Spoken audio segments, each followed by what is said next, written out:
Let's see. Oh, oh, got it. So when it lights up, it's, oh, yeah. Good morning, all. I'm going to ask my colleagues who are hither and yon to join us on the dais so we can begin. And I'm going to ask Elaine to. Recording in progress. Thank you. We now, everybody's got their adrenaline going. Good morning. I'm going to call the meeting to order. And this is a Board of Directors regular meeting for June 28th. A few safety reminders. Please take a moment to identify your nearest exit. The nearest AED is in the public table in the back chambers. Restrooms are outside the double doors. And in the unlikely event we need to evacuate, our evacuation point is the lobby plaza area you just came in. And I'd like to welcome everybody from the public who's here. And if you'd like to address the board, I'd like to ask you to fill out a blue speaker card from the back of the room that are at the back table. And virtual attendees, you can use the raise hand function in Zoom or press *9 if you're dialing in. Colleagues, I'll remind you to keep your mics muted because they echo and do all kinds of gremlin-y things, so be aware of that. Elaine, would you mind calling the roll? Yes, Chair. Abekoga, Blankley, Burt, Cohen. Here. Davis, Dean, Foley. Here. Jane. Jane's present. Kamei, Lee. Good morning, President. Good morning. Liang, Here. Mahan, Montano, Here. Rennie, Torres, Here. Turner, Vice Chair Lopez. Here. Chairperson Chavez. Here. We have a quorum, Madam Chair. Thank you. Before I ask if there are any changes to the order of the day, I want to note that our goal is to adjourn the meeting no later than 11 a.m., colleagues, and the reason for that is a number of us are attending funerals today. There are a number of funerals happening. So I'm going to ask my colleagues to be just thoughtful and mindful of that, and I'll also ask the staff to make sure their presentations are that you are only doing what Elaine let you do. There's a better way to say it. I also just wanted to note that we're adjourning today's meeting in memory of VTA employees Kevin Brown and Kurbinder Singh, Kurranveer Singh. Kevin joined VTA in 2008 as a bus operator at Shibuya. He embarked on a journey that spanned over 15 years, becoming a familiar face to countless riders and ensuring they reach their destinations reliably. His service at VTA helped people get from place to place, connecting them to their schools, their jobs, or appointments in the community. We wanted to share our condolences with Kevin's family.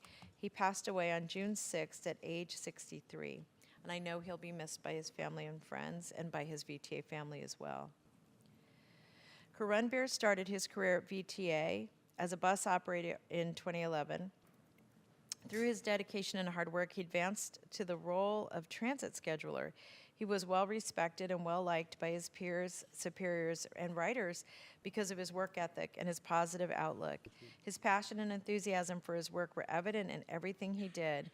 He always showed excitement to learn new things and volunteered to help others. He was a staunch supporter of efforts to celebrate VTA's cultural diversity and promoted acceptance among all. Kurranveer passed away on June 13 at the age of 43. His presence will be deeply missed by family and friends and VTA. And again, we want to offer our condolences to Kevin and Karbinder's family and friends. And I'm just going to ask for a moment of silence.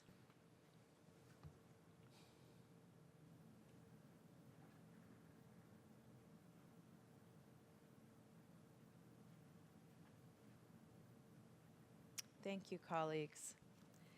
Are there any changes to our board agenda? Okay, I don't see any, so we don't need to take an action there, right? All right, so I'm going to move on to item 2.1. And this is our agenda item on boards and commendations. And today, it says tonight all over this. It's kind of funny. Today, we're honoring the retirees who have 25 years or more of service. Angel Sabalos, Associate HR Analyst. Angel, did I say your last name incorrectly? It's Ceballos. Ceballos, thank you. Angel Ceballos, our Associate HR Analyst, will provide highlights of their careers and contributions to VTA. Thank you. I'll begin with Jeffrey Hall. Jeffrey Hall started his career at VTA in 1991 as a light rail maintenance worker and worked his way up to becoming a transit mechanic until his retirement. For 32 years, he dedicated his energy and expertise to ensure the safe and smooth operation of the transit system. Congratulations to Jeffrey Hall. John Hathaway, coach operator, provided 33 years of dedicated service. Highly regarded by his peers, John consistently demonstrated professionalism and excellence. His legacy will be remembered and valued by all who worked with him. Congratulations to John Hathaway. Michael Ibarra's 25 years with VTA were marked by unwavering commitment and dedication. As a transit mechanic, he ensured the fleet ran smoothly and safely. Michael's professionalism and positive attitude set a high standard for colleagues, leaving a lasting impact. Congratulations to Michael Ibarra. Huang Nguyen, transit mechanic, has served for 26 years. As a shift lead mechanic, he provided his technical expertise, meticulous attention to detail, problem-solving skills, and strong leadership to enhance VTA's transit system and foster a culture of excellence within the team. Congratulations to Huang Nguyen. Mark Triguero, coach operator, consistently went above and beyond to support his colleagues, particularly new operators facing difficult challenges. Mark's contributions were deeply appreciated by all who had the privilege of working with him over the last 35 years. Congratulations to Mark Triguero. And this concludes my presentation.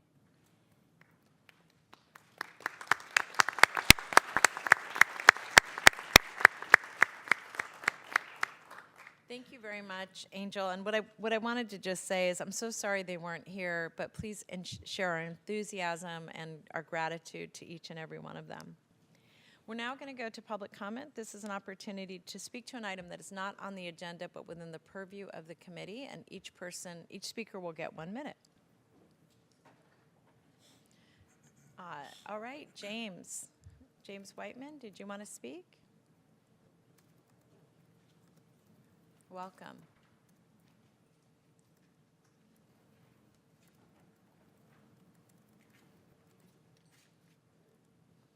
This is James Whiteman. I witnessed some light rail incident on Sunday where a guy was on the light rail and he was drunk. And also, I witnessed thing where your light rail stationed on Champion, the Tasman East line, that clock over thing that tells that is cracked.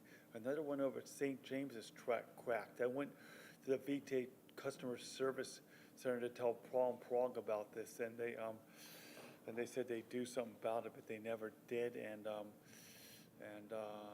So I called VTA customer service last week, and they said they were going to get it done. Anyways, that's what happened. I don't know what the August service changes are going to be. You guys can get back to me on that. Thank you. Chair, we have one hand raised over Zoom, but before we begin, I want to note for the record that written public comment was submitted for this item, and it's available on the online portal and the agenda packet. Barney, we'll begin with you. Please accept the unmute and begin speaking whenever you're ready. Hello. For the record, I am Barney Smits, a licensed professional engineer with 30 years of experience in underground mass transit. I'm here today to ask again that this board take a stand and either return to the safer, cheaper, and faster to build twin bore design, or insist that the project stop this irresponsible push forward on this dangerous single bore design. There is not enough time to highlight all of the safety issues related to the single bore design, but the increased bore with its additional 1 million cubic yards of tunnel muck and the significant safety risks with the reduced platform size and the removal of the mid-tunnel vent structures are just a few. But what about the contractual and legal issues from the SECA and NEPA environmental documents? The current documents have not been brought to the BART board for approval as required under the BART VTA contract, and these environmental documents do not address the reduced safety and impacts from the disposal of the increased tunnel muck. Please take a stand and direct the project to reconsider the safer, cheaper, and faster to build twin bore design currently sitting on the shelf. Thank you. And there are no more hands raised. Thank you. We're going to close the public comment, and I am going to ask the folks in back who are managing our sound if we could maybe lower the sound of the public commenters. Just, and not because I don't want to hear from you, but because you're super loud in the room. It sounds like there's a giant in here. All right. So we're going to move on to item 4, and this is our public hearings. We have none today, so that moves us to item 5, and that is the reports for 5.1, which are committee reports, and I'm excited to see that Howard Miller from the Citizens Advisory Committee, Vice Chair, is here with us. Welcome. All right. Good morning, Chair Chavez, Vice Chair Lopez, and General Manager Ganat. Am I on? They turned me down too much. I am here today because Ryan Globus, our chair, could not make it, so they've drafted me into service. So it's good to see you all again, especially early here in the morning. One of the functions of the Citizens Advisory Committee was spelled out in the 2000 Measure A, which was a Citizens Watchdog Committee, oversight committee for the expenditures on the 2000 Measure A. And as you know, we act independent of the board and independent of VTA, and we review all of your Measure A related expenses. We have completed that audit, and we have found that the funds that you guys allocated and spent last year were in accordance with the intent and wording of Measure A. So that's good news for everybody. For those that are interested, you can find our report, vta.org/2000 Measure A. 2000 is the numbers. As you know, it's an annual process, so we take a brief break and we start back up in January. You guys will finish your fiscal year, the books will get closed, and then immediately we start up with next year's audit. The other item of interest for us was a presentation on the business plan goals and key performance indicators. A lot of interest on our part. It's a way to view the organization and kind of think about where we're going in the future that's much more than just average daily boarding. So everybody was super excited. There's a lot of interest and support for the fast and frequent transportation service and also for signal improvements. We're the center of technology. Shouldn't everything be synchronized by now? So the sooner the better. And then there was a lot of encouragement for continued education and public outreach about transportation. A lot of opportunities our citizens don't know about. We brought up in particular education on microtransit in the various jurisdictions because there's sort of an interface operation. And then, as is my tradition, my last item is the membership of the Citizens Advisory Committee. First, we have a new item, a new member, which is your item 6.2 on the consent calendar, and that would be the appointment of Harry Neal, who is with us today. He loves you guys. He needed to be here and say hi. To our committee, and then we have 2 more openings. We do have 2 applicants, but I just always want to leave this with you. Not being elected officials, we are not on a 4-year cycle, and so keeping this committee fully staffed is a challenge. Each of you know members in your jurisdiction that may want to have public service in the transportation area, and if you do find those individuals, please send them our way. They can contact me or Ryan or staff, or there's stuff on the website. And with that, I'm available for any questions. I want to thank you for your time this morning. Thank you, Howard. I'm going to see if there are any questions from my colleagues. No, thank you very much for the full report. There are no reports for item 5.1B or 5.1C, and 5.1D and 5.1E are included in your packets. Are there any comments on that item? Seeing none, I'm going to close the public comment and move on to the general manager's report. Good morning. Just one item today. I'd like to introduce our new Chief of Government Affairs Officer, Beverly Green, and I'm going to ask her to introduce herself and give a few comments.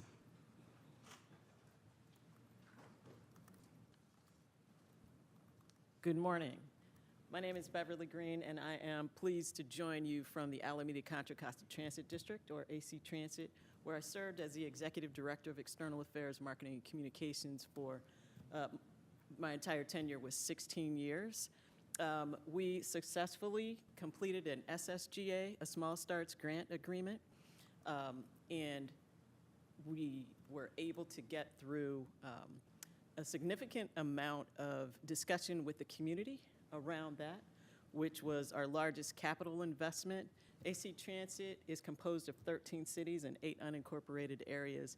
I am pleased to bring that experience to you. I expect to continue my service as the chair of the California Transit Association State Legislative Committee and also the chair of the Inclusive, Diverse, Equitable Association Committee.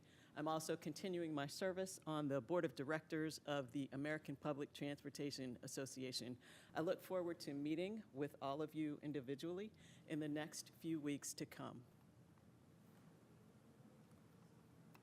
Thanks, Beverly. And I do want to say that she's been very engaged also in the region, really understands all the other agencies, all the activities we're doing. She's been very, I see her every Monday morning at 9 a.m. When all the general managers and our staff meet. So I've got to know Beverly over those years. So I really appreciate her wanting to come on and broaden into a more multimodal agency. And we're really excited to have her. And she's being a little modest. She's been involved in a lot of legislation that AC Transit has been able to bring forward and really support the transit system that they are. So thank you, Beverly, and I'm happy for you each to meet. I know many of you, you're on break or you're dark, your councils are dark, so hopefully over the next 6 weeks, she's able to meet each of you. Thank you. The only other thing I have under the government affairs update, I do want Aaron Quigley to just come up real quickly and talk about a piece of legislation that we sponsored that got signed.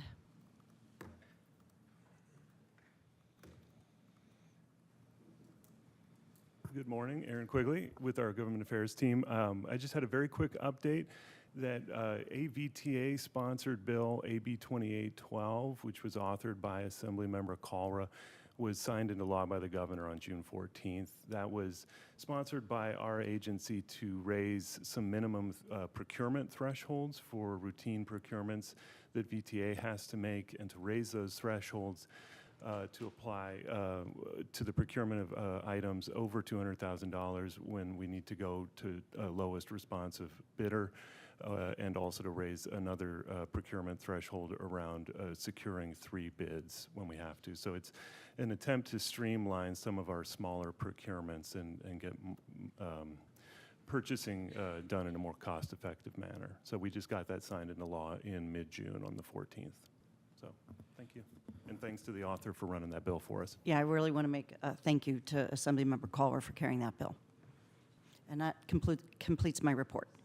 Great. So Beverly, welcome, and thank you, Aaron, for your good work. We're excited to work with you. We're going to move on to item 5.3, and this I'm sorry, is there public comment on this item? No, Chair, there are no hands raised. Thank you. I'm going to close the public comment, and then I'm going to move to item 5.3. And this is a friendly reminder from me to all of you that we're hosting the American Public Transportation Association's annual Transit Board and Members Seminar. And I do just want to remind you that one of the issues that we've been trying to address at a state level is how we demonstrate that we are focused on our role, that we're improving governance, and this APTA conference is a great way to get training. And again, I will just remind all of my colleagues that Assembly Member Mark Berman brought forward a bill because he is concerned about whether or not people are trained enough, have enough time on the board, can get steeped enough in our role. And one of the points that I've raised with him and others is that we are going to create as many opportunities for people to learn the job as possible. So I will be encouraging all of you to attend, and we'll reach out to each of you to assess whether or not this is the right training or if there are others that you want to take a look at. But to me, we asked APTA to come here, so not to put too much pressure on you, but you are hosting them. Okay, thank you. I'm going to now see if there's any public comment on that, and I see No, none. Chair. Thanks, Puneet. I'll close the public comment. We're now going to the consent calendar, which is items 6.1 through 6.7. If there's anybody in the public who would like to address us, this would be the time to call in. And I'm going to first see if there's any public comment on the consent calendar before I go to my colleagues. Okay, we have no raised hands and no one in the chambers. We're going to close the public comment. May I get a motion for consent? Move approval of consent. Thank you. We have a motion and a second. Any debate on that? All those in favor say aye. Aye. Any opposed? Any abstentions? And that passes with all members, voting members present saying yeah, aye. Our regular agenda, this is item 7. These three items are on the regular agenda, were presented to the BART Phase 2 committee earlier this month. I want to remind staff and my colleagues to be mindful of the time, but I do also want to just say to all of you that that the reason we're doing this, we're missing some key staff today, but because we want to make sure that we're keeping everybody up to date in real time, we didn't want to try to squish all of these items onto another agenda. So with that, I'm going to turn to Carolyn to just maybe talk a little bit about why Greg's not here, and then we'll turn it over to staff. So we have a few items, particularly around the BART project. I want to talk first on item number 7.1. It's an action item. It really commits the funding that's currently authorized for the 2000 Measure A projects and other uses of the 2000 Measure A at the funding levels that were listed in Attachment A of the staff report.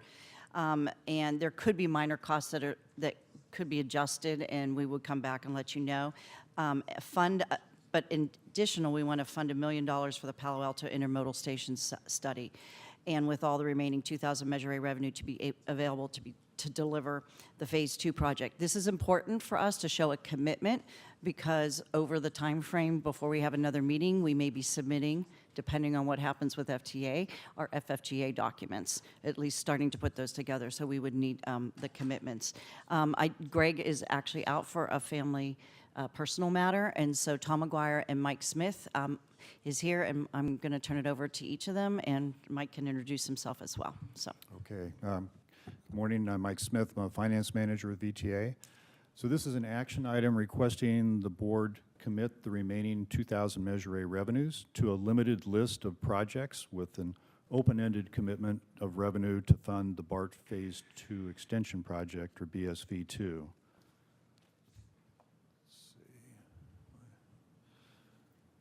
So the main points of the recommendation are to commit all remaining Measure A funds to complete the BART Phase 2 project, to complete the East Ridge to BART Regional Connector, and to complete the other ongoing remaining projects that are listed in Exhibit A in this report. So no projects are being put on hold or canceled as a result of this action. Projects currently active will continue as planned.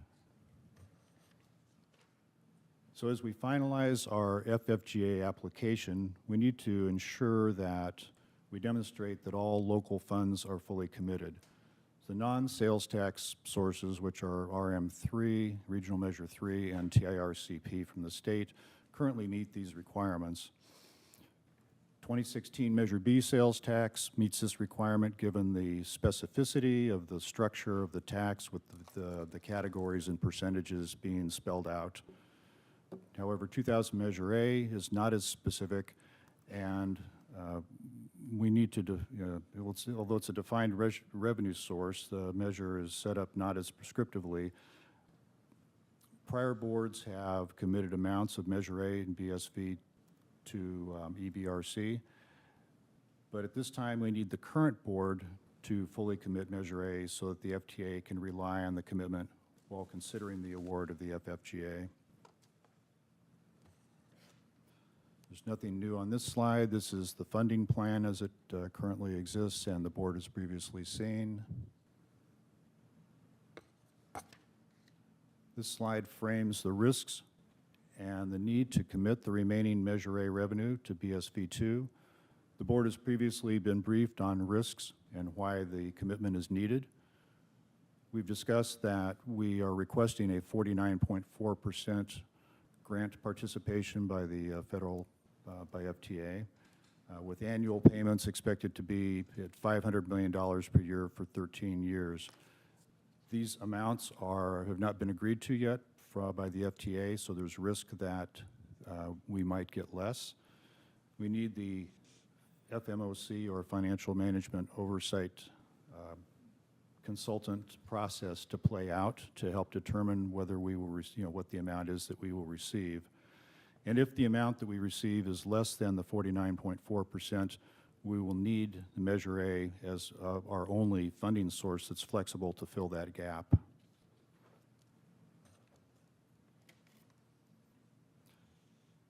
So this chart shows on the right side the total amount of sales tax that we expect to get over the life of the tax, including some interest earnings. But the $7.5 billion is the total revenue. The lower section, the light blue, is all of the project's costs other than BSV2. The dark blue section up the top is the BSV2 costs, and then the difference of the total tax to those minus those other two categories is the remaining capacity, which will rely on then if the 49.4% gets reduced, we will be dipping into that amount in the middle there in the hatched area, which is about $787 million as it's currently modeled. And we'll see that on the following slide as well. So this slide shows the sources and uses for the 2000 Measure A Transit Improvement Program, presented on a going forward basis from fiscal 24 through fiscal 36.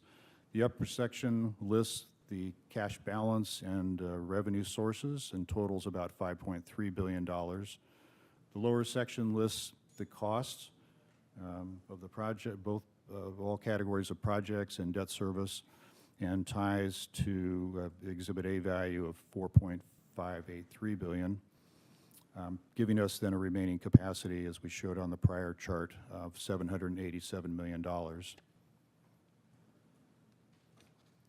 And this is the Exhibit A to the report that lists the projects that are currently ongoing and utilizing Measure A.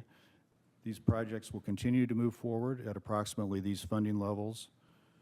And that's pretty much it. So then we restate the action that we want the board to commit the remaining 2000 Measure A revenues to these priorities of finishing the BSV2 project, completing the EBRC, and completing the projects listed in Exhibit A. And that concludes the presentation. I'll be happy to take any questions. Great, thank you. I'm going to first see if there are any public comments, and then I'll come to my colleagues for questions and action. No, Chair, there are no hands raised. Thank you. I'm going to, got you in stereo. We're going to close the public comment period. I'm going to see if there are any questions from my colleagues. Seeing none, I'm looking. Oh, Rosemary?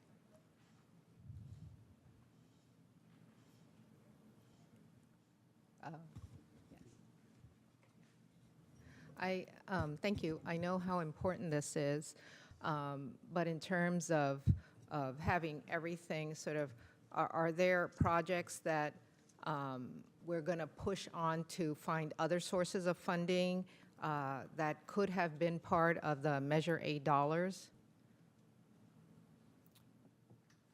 I'm relying primarily on the planning department's prior actions. There are projects that were identified as part of the Measure A program that have, for various reasons, become inactive, I guess. I guess the reason why I'm asking is that, you know, the East Ridge project to BART had been, you know, sort of in the wings for a little bit, over 20 years. And, you know, I'm just wondering in terms of others that keep getting pushed and pushed and pushed, so that when we're making this decision that we're going to say, oh, yes, all of the remaining, because we're talking about anything else just not being part of this, correct? Right. This would be, the proposal is to limit future expenditures to what's on the Exhibit A, which is what's currently in the Measure A program and moving forward. I guess I'm just wondering what happens to the projects that, you know, although they're not as big as BART, maybe there was a expectation when the voters back in 2000 decided to, this is what happens when you're around for a long time, you know that there are expectations, and, it seems to sort of like push that BART gets everything, BART gets everything. So I just want to be clear as to either what will not happen at all, or what other sources of funding will help or assist those projects that were sort of in the wings. So let me ask, I don't think Michael has the knowledge, not knowledge, you're a very smart man, I'm sorry. I just meant the history on this. Is there anybody, Carolyn, that you want to have respond, or would you like to? I'm actually looking, since I was here when we passed 2000 measure, so is Cindy, so is our chair. But so this is a little different when Measure A was passed versus Measure B. Measure B had very specific categories and dollar numbers. Measure A just had a whole list of projects, didn't have necessarily any numbers attached to specific categories. So there was a list of projects. And so the board, over time, and took different actions because the dollar amounts that were projected for this measure did not come to fruition because we passed it in 2000. We hit a major recession. It went down in 2002, 2003, hit the major recession 2007, 2008, and so it took us a long time to recover. So we never, ever saw the revenues that we thought we would, and I still don't think they're forecasted to see it. So we're probably, based on what we thought we could cover, we're not going to cover all the projects. So at times, the board took action to make BART the #1 priority, and then the East Ridge extension. And then we continued to use funding to move projects forward to get them as far as we could. There's also been action to use the operating funding source, to do a certain percentage for the operating funding source, and that's made an action every year with the budget as well. So about roughly 21% is going into the operating source. So the actions the board has taken so far on priorities has been BART as a priority, East Ridge extension. They've taken action all the time on the operating source. There's always actions on the bonds, so then there's the debt proceeds. But then on the others, we try to continue to move projects forward. So there's been a lot of planning studies on the BRT. There's been work on Caltrain. There's been work on, we're putting money into Palo Alto. There was some grants on Palo Alto previously. So we're continuing to move projects forward, but there hasn't been the revenues or the decisions made to decide what those projects are. So yes, we're going to continue always to move those projects forward and continue to look for funding, but they're not all going to be funded through the Measure A because there wasn't specific money to each project, and the board had to make decisions, previous board. And let me just add one point, and this is more for I would just say for staff, is that as we continue to onboard new board members, that the background for each document that we're voting on should include previous actions taken by the board. And because the point you're raising, which is a really valuable one, is these were huge fights that we had. And among the fighting was over how much of Measure A should go even to East Ridge Light Rail, which is why we were celebrating that so robustly. And I want to emphasize that the board had to take action almost immediately, and part of the reason we have a BART Phase 2 is that we initially thought with the 2000 action, we were going to be able to fund BART all the way to Santa Clara then. So as we saw the numbers coming in lower, the board took multiple actions to restructure, refocus, and reprioritize, which is how we ended up with BART, East Valley Light Rail, and then the list of projects that you have before us. So it's more, I would just say this, I know for the staff, I also think we have a lot of new staff who may not know all of the actions that were taken by the board. So when we are looking at materials this significant, a background document, and that should actually link to every previous action taken by the board.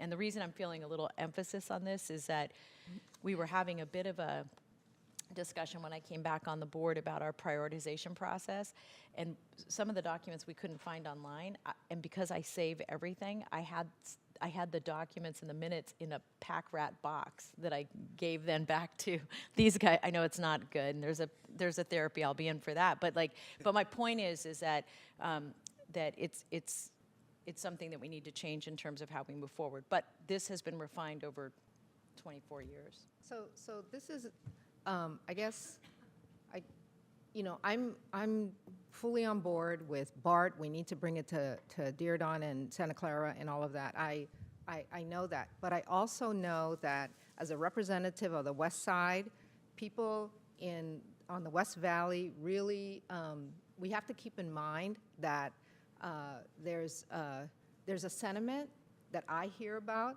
that, oh, well, why should we care about, any other measures or anything like that? And I think about it more towards the future and what's going to happen in the future, because at some point we're going to need additional funding, right?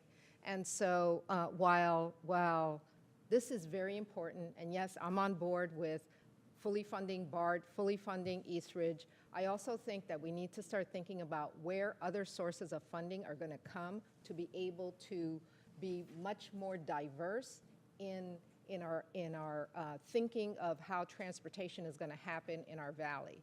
And I say this because both on the west side and in North San Jose, there's a lot of potential growth, but there's no, the transportation, well, North Valley is a little bit better with the light rail, but I think these are things we need to think about, because if everything goes to BART and continues, and we know that the costs are going to continue to escalate because costs seem to go up all the time. And so the remaining other items, just sort of like languish. So I just feel a little bit I find it necessary to give that point of view because I hear it. I don't know if Pam hears it, but I hear it. Well, we all do. I mean, not the way you do, but we hear it. And one thing I would just make a recommendation to the staff is that at one of our next meetings, we do need to do a little bit of a historic kind of update on where we are with our projects. We do it annually. It actually, I forgot what the report is, but you'll get every single project, where it is, and what its funding sources are. Does somebody here know what I'm talking about? I read it every year. What is it called? The SKIP?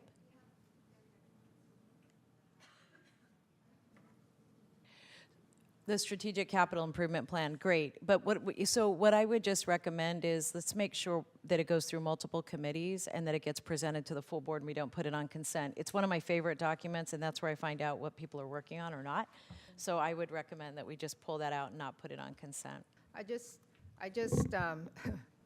I feel a little bit like South County, that you're waiting and waiting and waiting, and it'll be beyond our lifetime before anything happens. And so I just want to keep it top of mind, simply because I think that it's very evident to me that BART is the big project that we all want to move forward. And yes, we need to do this, but at the same time, I don't want to forget all of the other things that we need to bring to other communities to access BART, to access the light rail. Yeah, I mean, I think we're all in agreement. All I'm suggesting is that the staff needs to update the entire board about where we are with all of the projects. And again, the other thing I'll just acknowledge is that most of you, I don't think we're here when the next network or new network, I forget all the names of everything you guys title, but like the new structuring of the bus system relative to BART and everything else. And I'm just saying this to staff, that we need to continue to educate and then get feedback. And so I'm not disagreeing with anything you're saying.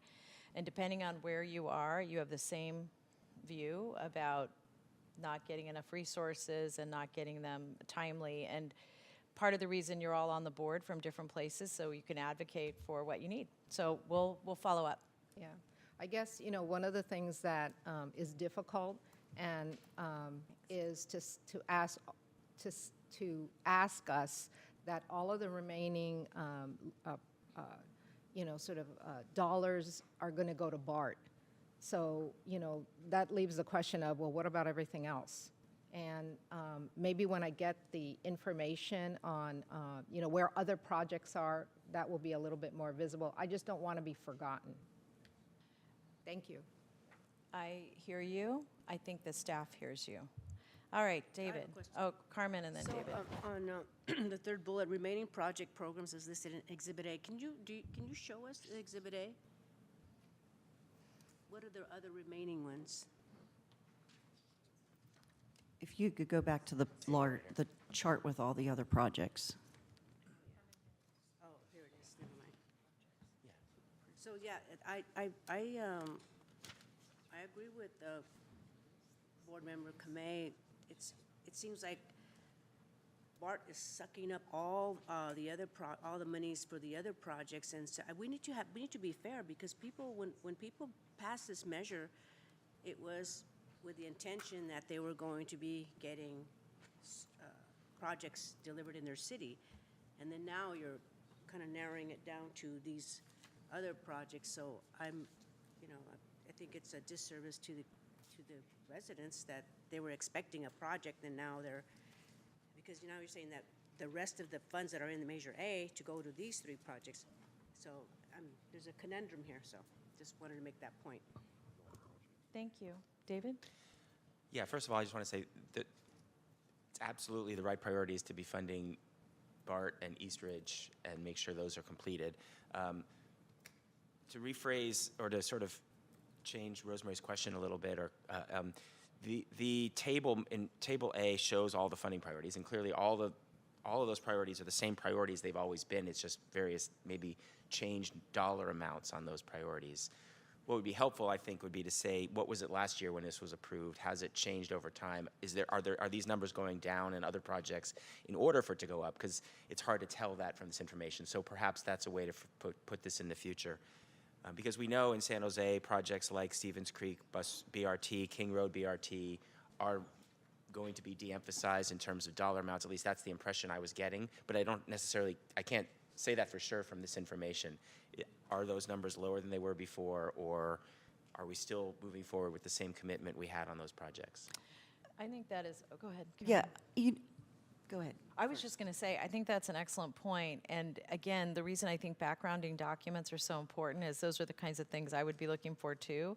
And so I'm going to emphasize that with staff. But I think your point about year over year, and one thing I would also recommend for our staff is that there's no downside as we do the next orientation to take these big projects, these funding sources, and walk through the changes in them. Because the other issue, David, that I just want to lift up that I think your point is so critical, and this is actually something Rosemary was saying, is that if in fact we go back out to the voters next for whatever that is, that'll all be on your watch, and all the funding sources need to be clearly understood. It's also, colleagues, why we're having such a tremendous level of engagement with MTC, because we and our other partners, because we need to make sure we're making sure our organization, VTA, stays financially stable as we continue to grow our programming and what we're going to be prioritizing for the next set of growth. So anyway, I think that's a really great idea, and that's something we'll ask staff to do. Thank you. Suds? Yeah, I agree, that BART is taking money away from other projects, but there's a very real probability that we're not going to get the 49.4%, and we need to have this Measure A money to be able to fully fund the BART project if we don't get the 49.4%. So I'm fully in favor of doing this, but I also read the audit report, and the audit report said that VTA needs to, when they commit large sums of money to certain projects, they need to do a cost-benefit analysis to see what else are we missing out on if we fund this project versus something else, multiple other projects like grade separations and such that might affect more riders. But we have to pass this today because we need to be able to fully fund BART Phase 2.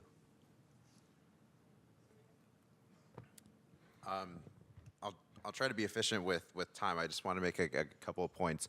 I appreciate the thoughtful discussion, especially Director Kamei's points about the West Valley. I'm sure we could all say that for our own region.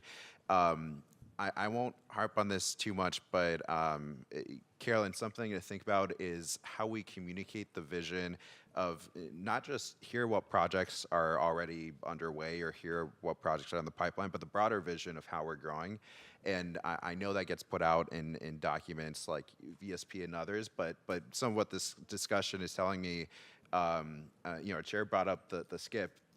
There's a lot of documents out there with good information that's long range that probably has some of these answers, but I think the bigger piece is how do we tell that story, not just for the board, which I think is an important piece for us to understand, but the point that I want to emphasize that Director Kamei was making, which is that really our residents and future voters are going to need to understand that story as well, because as we're seeing, I think a common theme this year is just how interconnected everything is and how support in or even just seeing the vision, understanding the vision for one area really can be key to another. So I'll just, I look forward to more discussions there, but I'll leave it there. I also wanted to give my strongest support for the chair's recommendation for that kind of historical story, because hearing, even just going back to Measure A was incredibly valuable. Some of that is that qualitative of, you had to have been there, but I'm thinking particularly with the transition that we're going to have with the board, I think that's just going to be, over the coming years, that's going to be even more important. So I'll look forward to that as well. And then finally, I'll just end by saying that, I couldn't agree more as to the importance of this work, and every decision, especially as we move forward with this particular project, is going to mean making tough choices and looking at the cost benefit, but just supportive of moving this forward and doing what we need to. So thank you to staff.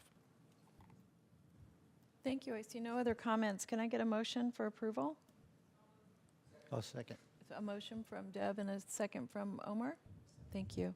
Thank you all for the discussion. I'm going to ask for, not a roll call. All those in favor say aye. Aye. Any opposed? Any abstentions? That passes unanimously. Thank you to the staff, and I do want to make sure we have that follow-up information. And I'm going to, at the end, colleagues, I'm going to remind everybody, I'm going to wait till I have everybody focused. You guys, one thing I want to tell you is that we've gotten feedback about how long our meetings are and how often they are and stuff, but in order for us to dig deep into this work, we're going to have to be thinking about workshops. And again, my expectation is that I will get you here with yogurt, but you will stay. Okay, good. Thank you. We're going to move on to item 7.2, and this is an action item to consider and approve the California Environmental Quality Act addendum to VTA's BART Silicon Valley Phase 2 Extension Project Final Supplemental Environmental Impact Statement, Subsequent Environmental Impact Report, and Section 4F Evaluation, and approve the design refinements and the environmental determination in the addendum. Tom. Hey, good morning, directors. Tom McGuire, Chief Mega Projects Officer. This is the second BART-related item on the agenda today, and continuing the theme of getting ourselves ready to compete strongly for the federal funding. We're here to ask your support for an addendum to our CEQA documents. My colleague Samantha McCleary will walk through the action before you, and she'll also be able to answer questions on the long history of environmental review that at the both federal and state level this project's been going through. The urgency and the timing here is that it's our obligation to make sure that all of our environmental approvals are in place before we apply for the full funding grant agreement. And with that, I will turn it over to Samantha. Hi, good morning. As you said, my name is Samantha Swan McCleary. I'm a principal environmental planner here at VTA and also the BSV2 environmental manager. As you said, the action item here is for the board to consider and approve the CEQA addendum to the BART Phase 2 Final Subsequent Environmental Impact Report from 2018, and to approve the design refinements and project updates, as well as the environmental determination in the addendum. Next slide. Thank you. So I'll provide a brief history. The VTA's BART Silicon Valley program, which includes both Phase 1 and Phase 2, has gone through extensive environmental review pursuant to the requirements of the National Environmental Policy Act, or NEPA, and the California Environmental Quality Act, or CEQA.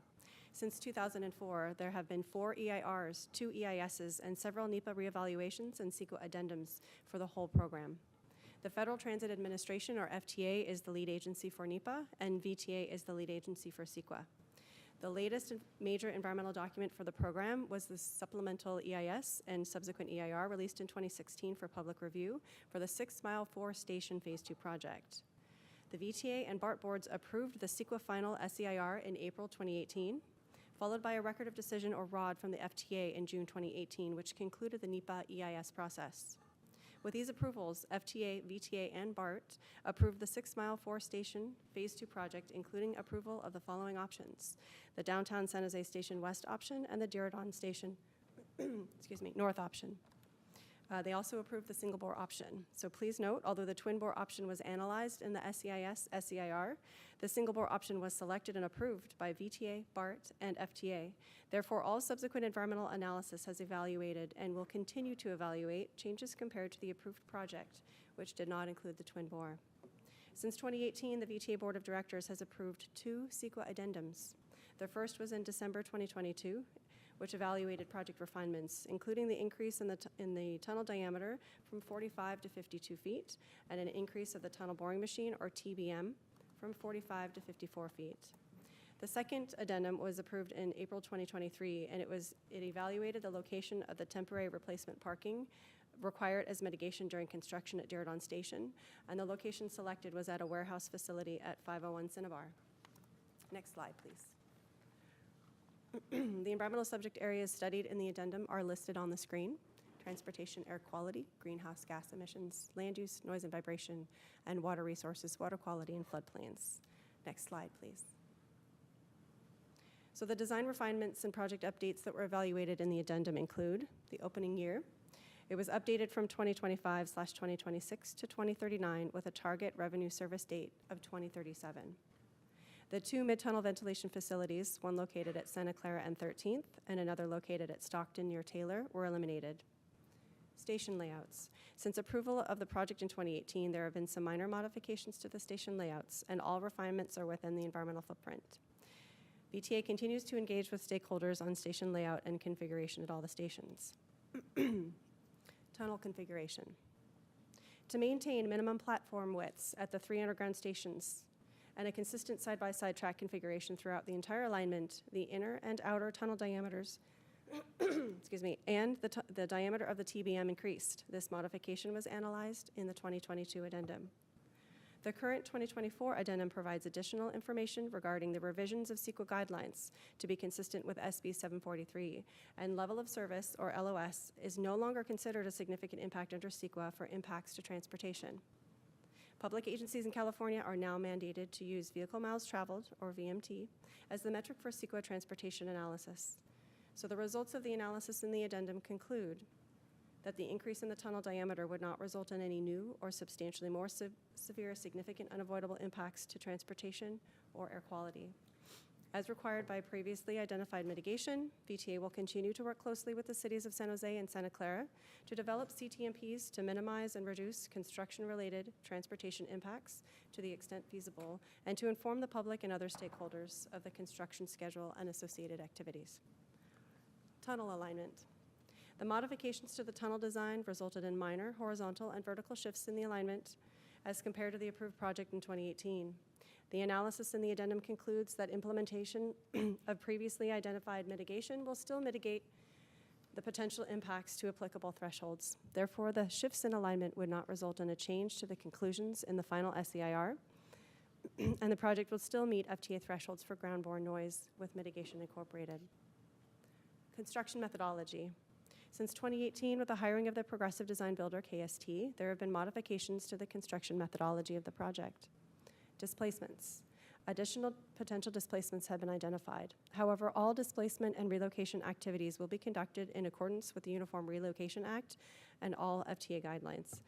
The project will adhere to all laws and regulations related to the acquisition of private property and displacement of existing residents and businesses. Therefore, this would not result in any new or substantially more severe impacts. At New Hall, the maintenance facility at New Hall, the final finished grade of this facility would be raised 2 to 5 feet above existing grade to satisfy 100-year flood requirements. With implementation of previously identified mitigation and other design features, there would be no impacts to water quality or floodplain, similar to the conclusions in the final SEIR. And lastly, at Diridon Station, the intermittent, temporary, partial lane closures on the south side of West Santa Clara Street may be necessary during construction at Diridon Station between Barack Obama Boulevard and Bush Street. As mentioned earlier, automobile delay and congestion, as measured by LOS and other similar metrics, no longer constitutes a significant environmental effect under CEQA. Public agencies in California are now mandated to use VMT as the metric for CEQA transportation. The VMT analysis for the project concludes a decrease in VMT. Therefore, this modification in construction methodology does not change the conclusions of the final SAIR and would not result in any new or substantially more severe or significant impacts. And VTA will continue to work with key stakeholders, including the City of San Jose, during the development of the CTMP, or the Construction Transportation Management Plan, for the Diridon Station, with the goal of maximizing traffic capacity and minimizing duration of closures. So VTA staff acknowledges receipt of the letters dated June 12th and 27th, 2024, signed by Lucy Lofromento from LMA Law, representing the Sharks, regarding their comments on the addendum. VTA staff have read the letters and still consider the CEQA addendum as legally sufficient and adequate in its analysis and environmental determination. And the CEQA addendum confirms that, with analysis of the design refinements and project updates, the conclusions in the final 2018 SAIR are still valid, and all mitigation measures still apply and will be implemented. There are no substantial changes to the project, nor are there substantial changes to the project's circumstances, and the CEQA addendum and technical reports demonstrate that the design refinements and project updates would not result in new or substantially more severe or significant impacts, and a supplemental EIR is not required. The major concern of the Sharks letter is regarding the change in construction methodology to add the flexibility to allow for temporary, intermittent, partial lane closures on the south side of Santa Clara Street during construction, and this will be addressed during the preparation of the CTMP for Diridon Station, which the City of San Jose's City Council must approve. So I'll turn it back to Tom. Thank you, Samantha. And I just want to emphasize a little bit more about the last thing that Samantha mentioned, which is looking ahead not to issues that are not necessarily relevant or within the scope of CEQA, but are very much within the scope of the Construction Traffic Management Plan, which we're going to be working closely with stakeholders and both the cities of San Jose and Santa Clara. I wanted just to state clearly for the record the principles that we're bringing to those discussions with stakeholders like the Sharks and the city about those temporary, intermittent, partial lane closures. The first is we agree with the city and the Sharks that the North Star we're aiming for is to maintain 4 lanes of traffic on Santa Clara Street to the maximum extent possible, and to minimize any impacts on the north sidewalk, the sidewalk that's facing the SAP Center. We are forming a task force and I think partnering well already with the city about improving access and egress to the area from the regional traffic network. We'll continue to do that, take a network-wide approach as we are for all things Diridon, and then really focused on the level of customer service, making sure there's good transit options for SAP Center guests, making sure the pedestrian environment around the transit center and over as far as San Pedro Square are high quality, and working with the city and the Sharks on event timing, day-to-day management, and making sure that those costs and trade-offs are discussed in a robust public way through the Construction Traffic Management Plan that, again, to repeat what Samantha said, will be going for a separate approval to the San Jose and Santa Clara City Councils. And that concludes our presentation. Thank you. I'm first going to see if there's any public comment on the item. Yes, Chair, we have one hand raised, but before we begin, I want to note for the record that written public comments were submitted for this item and are available on the online portal and the agenda packet. We'll begin with Barney. Please accept the unmute and begin speaking whenever you're ready. For the record, I'm Barney Smits, a licensed professional engineer. How come almost none of these documents are available on either the VTA or BART website? How is the removal of an additional 1 million cubic yards of tunnel muck not a significant change in the CEQA requirements? The 2018 single board design was considered as non-compliant with BART standards in a 2018 letter from BART General Manager Grace Kruniken. The current BSV2 design does not look anything like what was approved in 2018. The design is not as safe as any of the 50-year-old BART facilities. The design does not conform with BART standards and BART operational standards and practices. The CEQA environmental documents are being presented do not conform with these requirements. And has BART's board had a chance to review any of these? Please remember that BART VTA contract requires the final approval by the BART board. Please take a stand and reject the CEQA updates and direct the project to reconsider the safer, cheaper, and be faster to build twin bore design sitting on the shelf. Thank you. There are no more hands raised. Thank you. I'm going to come back to my colleagues for a motion and then discussion. Do we have a motion? Yes. Of course, I'm called on when I have a frog in my throat, so I apologize for that. Thank you so much for the presentation, and I wanted to actually ask the the question that I have in the last item, and so we know this project is very important to downtown San Jose, the area that I represent. And again, thank you again for the presentation. And I meet monthly with our DOT, right, our Department of Transportation, on a monthly basis. And you know, the relationship that we have with the VTA is strong. It's very important, right? It's collaborative. There's a lot of communication. Oh, thank you. I appreciate that. And that's important. And the question that I have is, we know that this project is very expensive, right? And we know that we're trying to make sure that every cent is spent on bringing BART to San Jose. And so the question I had was, I clearly remember back in the day when President Obama passed his Recovery Act, he had a website that listed how I think the bill was over $1 trillion. I forget, that was back in 2009. But he had a website that listed all the projects from that Recovery Act. And so I think it's important for folks. We just heard somebody say in the public comment that, you know, these projects are not listed on our website. So my question is do we, I know how much this is all costing because I come to a meeting every month, or I meet with the CEO, or I meet with you, Tom, or I meet with other VTA staff when it comes to VTA projects. But I think our public doesn't necessarily know, because these agenda items or these agendas are complex, they're long, right? They're not easy to navigate on the web.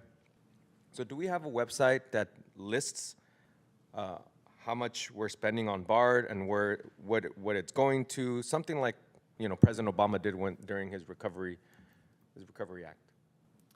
Yeah, that's a good question. And I think one of the things that I've heard really strongly from the board since I got here is the importance of transparency. So good to hear it from you again, Director Torres. We publish a monthly report that it's about 20, 30 pages long, and it goes through in pretty good detail where we're at in terms of budget, scope, and schedule with the BART program. That's presented every month at the BART Oversight Committee, but that is available on our website, and we can draw more attention to that. That's probably the most robust set of data, and we are getting ready to launch a new project website next month that will have something that's a little bit more like a dashboard and sort of a one-stop shop for the public as well. So we have the report, but we're going to get better with this new website that comes out next month. Great. I think that's extremely important. I think we need to let our community know, right? Especially folks who are skeptical of VTA, both on the public and on this board. So thank you so much for that, and I move to approve item 7.2. We have a motion. Do we have a second? Second. A second from Ang. And then I'll go to Carmen. So I had a question. So logistically, I'm just curious about the water, you know, the aquifers when we do the tunnel. Where's all that water going to go after you pump it out? I've always been curious about that. Are you mentioning the item regarding water quality? No, just, you know, when I we think start she's doing- when you asking start about the doing overall project, what happens when you go below grade because we have such a high water table. I'll let you address. Is Yeah, that the it's not- question? Yeah, Carmen? I'm just curious. I haven't heard where it goes. Yeah, the simplest answer is that the way our contract is set up with Kiewit Shea Trailer, our tunneling contractor, that risk is largely shifted to them to make sure that they're following all of the applicable laws in terms of making sure that that the water is treated, that no pollution ends up back in the aquifer or in the bay. We will have a lot more to say about that I would say in the next 3 to 4 months as we start to see the contractor's construction methods. And we do plan to give the board a really deep presentation about what it means to actually dig through the low water table. But I think the key thing for this board is that it's the contractor's responsibility to meet the very high standards that are written into the contract, and we'll be holding them accountable for that and shifting that risk onto them. Yeah, that was my concern, because it's, with all the construction, how is it going to affect any residual contamination to the aquifer? So those are my questions. And then plus, when they pump the water, maybe we can talk offline. I'm just curious, find out what the process is. Thank you. Thanks, Carmen. Ms. Foley? Thank you. Thank you for the presentation. I just have a couple of questions actually regarding the street closure of Santa Clara. I know in your last slide that's before us right now, it says the North Star is to keep those 4 lanes open. If it is necessary to close some of those lanes, how long do you anticipate that construction would be? And during what hours would that be considered? And when is this coming to City Council, and how will it come to us? I'm going to answer your questions in reverse order. It's coming to the City Council in the spring of 2025. Okay. We are meeting with San Jose Department of Transportation starting next month, and the Sharks are deeply involved in those conversations too. So we'll be, the City of San Jose will be intimately involved in working through this plan with us long before it comes to council. But next spring is when it will first appear at the City Council. In terms of how long and when the closures will take place, at this point we don't have a plan, right? If we had that plan, I'd be bringing you an update on the CTMP, but I don't have that. What I think we're trying to make clear here and be as transparent as possible is that temporary, partial, intermittent, goal of making it as small a physical footprint as possible, of avoiding the times of year when there are events at the SAP Center as much as that's possible, and again, when they're taking place, to have a really high level of customer service so that the physical impact on visitors and event attendees is as low as it can be. But the details about how much and when is going to play out in the CTMP. Thank you. I think it's really critical that we make sure that our events that the communication is as open and transparent as possible. And we talk about a high level of customer service. I love to hear those words, but I want to hear how it's going to be put into action, because we all talk about customer service and we all have a different understanding or belief of what that might be. And for the Sharks, that's to keep their sidewalks open and traffic flowing. For the people who are driving through Santa Clara Street during business hours and commuting, they want to get to and from quickly. So just we need to plan. I'm glad you're having regular meetings with the DOT, and we'll be looking at this at the city level, which is critical and important, but we need to make sure that we include all of our partners and that we truly are committed to outreach, customer service, and transparency so that we make it as seamless as possible. It's going to be difficult, no question about it. There will be a lot of impact from the construction. It can't be mitigated, but how we communicate and making sure that we mitigate the effects on businesses, particularly the Sharks and SAP Center during events, will be critical to also downtown, because it affects how people flow in and out of downtown to SAP. So I appreciate that. Tom, you also mentioned a report that you give 20 pages to the BART. Is that going to the BART task force on a monthly basis? It goes to the Oversight Committee. Okay, and I would think that that would be important for the board members to have as well. So is it possible to include us in that information? Yes. Okay, with that, thank you. I appreciate your answers. See no other comments. I'm going to ask for all those. Oh, Otto? I just want to make one final point. Thank you, Chair Chavez. that this debate of single bore and double bore, we've been having this for quite a few years. And I want to first thank those who have been spoken so many times very strongly about the cost benefits and potential safety issues and whatnot.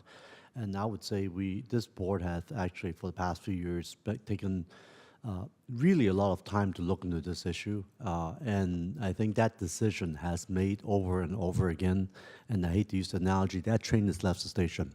I think single bore is where we are going at this point, and I would ask our advocates to focus in terms of moving forward, how we can make sure this project does happen on time or even early, ahead of time, because any type of delay is going to really raise the cost of this project, number one. And two is making sure that those contracts that we have in front of us and those people who's doing this work is going to do a good job at it. I think that's where we really need to focus to make sure this is a success. Funding is going to be a problem. I mean, given the uncertainty of federal money and who's going to be in the White House after November, all those are things that are going to be really huge for our region. So I think this is really where the area we really want to hopefully able to put our focus on is if we want the BART to San Jose to be a success, let's focus on making it go forward. Thank you very much. Thank you. Seeing no other comments, may all those in favor say aye. Aye. Any opposed? Any abstentions? That passes unanimously. We're going to move on to item 7.3.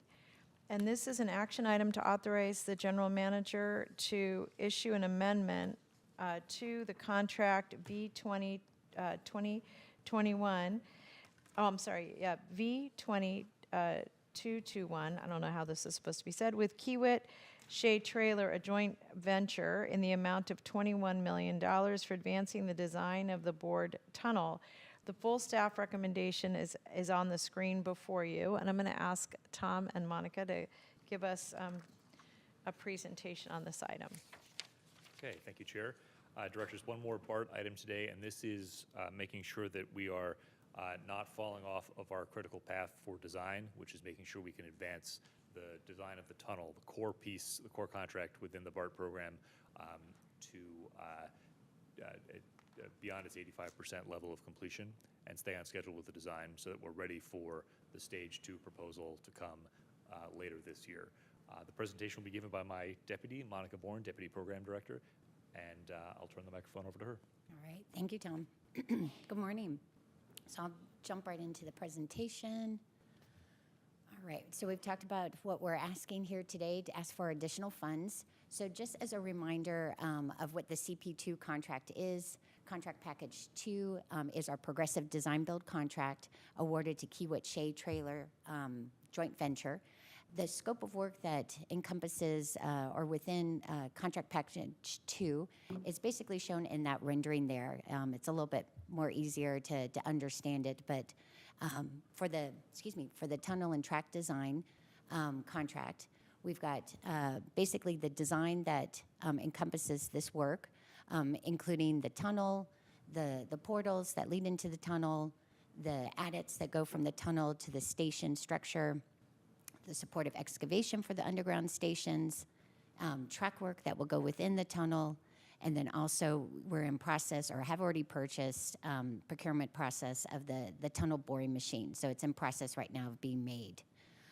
It also encompasses the work that's necessary to allow this work to move forward, so it has demolition of buildings and other such facilities, utility relocations, et cetera. So that's the encompassing, or that's the portion of the contract work for CP2.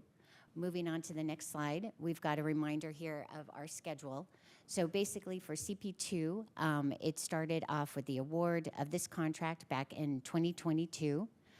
We've been advancing the design, and because it's progressive design build, we've had several conversations and meetings with KST, our contractor and the designer on their team, as far as innovative ideas, trying to reach an agreement on what scope of work this would entail as far as specifics, talking about schedule, and talking about how we can move this project forward efficiently and with cost in mind. So since 2022, we've been advancing the design. And at this point, we are getting closer to what we call stage 2, which will be for the negotiations for final design and construction of the project. And as we get closer, we've been refining the design, and that's why we're here today, because we would like to ask for the remainder of the funding for the 60 to 85% design, and also for the funding for the tunnel structure for 85 to 100% design. So this is the list of all of the packages for the design that's under CP2. And again, we're highlighting here for D10, which is the board tunnel design. We would like to take it from 85 to 100 to support in the process of basically coming up or coming into negotiations for stage 2. The remainder of the packages also within CP2 are listed here. Most of them are coming up on 60%. Some of them are at 85% or close to it. So a breakdown of the cost of what we're looking at here today for the design services. Again, D10, which is our tunnel design, we're looking for funding for that to bring it up from 85 to 100. And then also the remaining of the funds for 60 to 85%.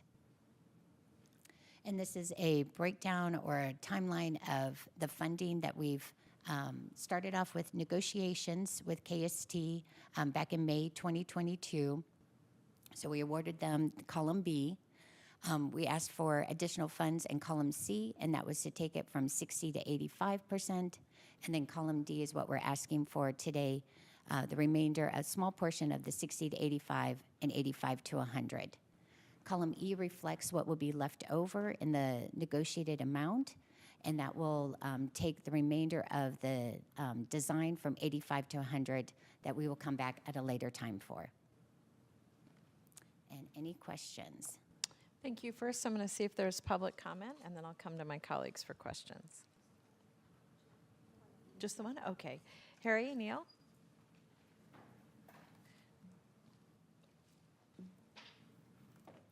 Sorry. Good morning, board members.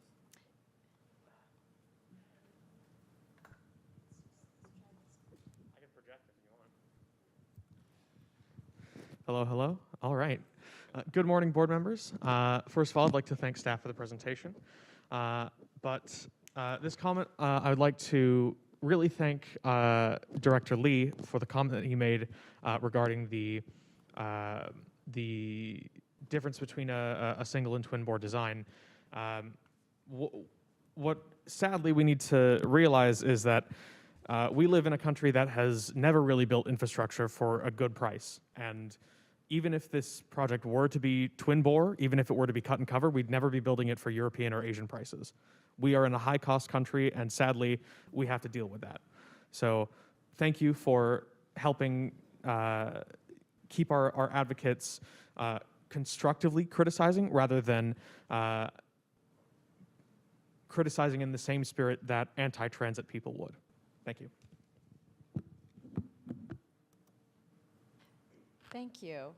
Seeing no other public comment, I'm going to close the public comment and come back to the board for action. May I get a motion to get us started? So moved. We have a motion and a second. Thank you, and I'm going to start here with questions. No, I was just going to thank them for their presentation, and also I'm supportive of the single bore. I don't think that we should revisit the twin bore, especially since it does impact our downtown local economy and our small businesses. So, but yeah, I just raised my hand to motion to approve 7.3. Oh, sorry. That's okay. All right, thank you. Okay. Ms. Heng? Thank you, Chair. So thank you again for your presentation. The question I had was, at multiple presentations, we talked about having opportunities at the different level of the stations to have these kiosk services opportunities. But I don't see it in the pictures. Are we going to make sure that we provide the necessary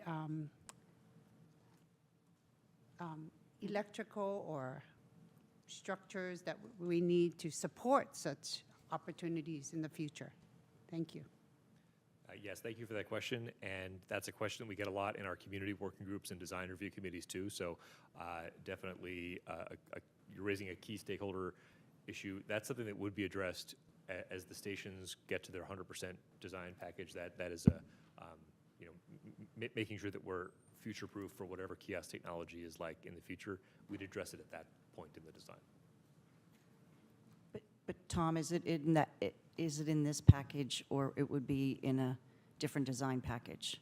A different contractor? I think that would be in that's not in the 85%, right? Not sure. I think that would be in the 100% station design package. We're only talking about here bringing the tunnel to 100%. Does that answer your question? Thank you. So I have one more. Carmen? Is there going to be enough electrical capacity, and who's providing it? Is it PG&E? Yes, PG&E, we're in talks with them as far as providing power. And right now, sorry, what I'm thinking about is with the tunnel boring machine, we're in talks with them right now to provide extra equipment in order to be able to do that. But will they be? Will it be on time? And did you guys coordinate all that? Yes, yes, that has been thought about from the start of the project. And so right now with utilities, we are meeting with PG&E. We've got a schedule anticipated right now so that we can meet the time that we need it for. Okay, thank you. Any other questions? Seeing none, I'm going to ask for all those in favor to say aye. Aye. Any opposed? Any abstentions? And that passes unanimously. We're going to move on to item 8. And this is for items of concern and referral from many of my colleagues. I want to, on this item, just to affirm that we're going to make a change to the way we do a staff memorandum so that we do have the background information for staff. I'm sorry, for the board, so that we add a background section that connects to all previous actions so that there are links that people can access. And then there was another point that I think this was that Sergio raised or actually it was David's, that I do think that when I want to ask the staff also to look at how items that have come to the board over time do change, especially financially. And this is something we're going to have to do for BART anyway with our starting budget and then where we are in drawing down resources. But I think that we should do that for the measures as well, just so we can explain to the board what's happening relative to actions that they're taking. And then lastly, well, anyway, I think that's for today. I think that captured most of what people wanted. Okay. And then we're going to move on then to item 8.3. And this is a time if there are any announcements from board members. I do want to just make one relative to timing, and that is that, as you know, our staff has been working really hard with the FTA to determine when they're going to give us that signal, or it's not a signal, I guess, but a letter that just says what should our expectations be of federal funding. We currently have a meeting scheduled for July 11th, and the reason that we have that meeting scheduled, it's intended to make sure that the board is informed quickly and readily with whatever information we get from the FTA, so you're not just reading it in a memo, but you have a chance to understand what are the implications of any of those actions. If we do not anticipate that we would get the information in time, we'll cancel that meeting and schedule something else. But the intent, and I know July, for a lot of you don't have hearings, so this is the one time you can, kind of let your hair down, so to speak. But I will be asking folks to attend said meeting because I'm concerned about us making sure that we have a shared understanding and therefore a shared response to the implications of that. So as you get calls from Elaine, I'm just going to ask if you can be as responsive as possible. For some of you, it's been harder for us to connect with you, but both with you and with our alternate, so we make sure we can have that public communication, because it's not just with you, but it's also how we talk to the public. Any concerns, thoughts, or questions about that? No? Yeah, Rosemary? Will we have a virtual option? Or is it only in person? I think it will depend. Let me just say, it depends on how many people are present. So like, not everybody can be virtual, and so that could impede our ability to have the meeting. So Right. I'm really going to be pressing on people as much as possible for them to be present. If you've not responded about the July 11th meeting, if you could do that, would be helpful today, by end of day. And then if we need an additional meeting, we'll do our very best, recognizing people travel and all of that. Yeah. But it will depend on whether or not, I think we have to have a majority in person to be able to add anybody to the meeting. Yes. Yes. So she just corrected me. It's not just a majority, we have to have a quorum. So we have to have a quorum here, so if we have a quorum here, then people can join online. Yeah, and so we'll make sure that the staff is communicating with you as soon as we have information, but to be frank with you, we're a little bit on pins and needles, and I know all of us are. All right, any other comments or questions on that? Seeing none, we do not have closed session. We are adjourned, and I'll remember that we are adjourned in memory of Kevin Brown and Karan Bir. How do I say his name properly? I feel Karan Bir. Karan Bir. Yeah. Thank you. That we say goodbye to these folks who serve the community so well, and please share our condolences with their family. Thank you. Thanks, Puneet.